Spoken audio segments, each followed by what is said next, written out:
1.440 persone vaccinate ogni 5 giorni. Questi i numeri pianificati dall'ULSS 4 per la campagna di vaccinazione anti-Covid.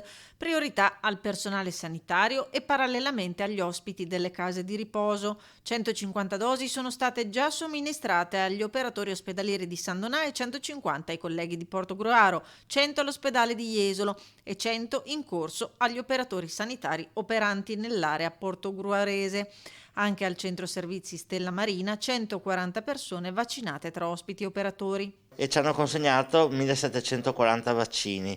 Da qui ogni settimana fino a tutto settembre ci sono stati assicurati 1740 vaccini. Campagna vaccinale che ha riscosso il 100% delle adesioni. Le adesioni sono altissime, diciamo il 100% sostanzialmente in questo momento, e non abbiamo osservato reazioni avverse nel nostro territorio al vaccino. Sul fronte contagi il numero continua a rimanere elevato, non mostrando un'inversione di rotta. Oggi sono 248 i nuovi positivi del Veneto orientale, su un totale di 2.142 positivi attuali.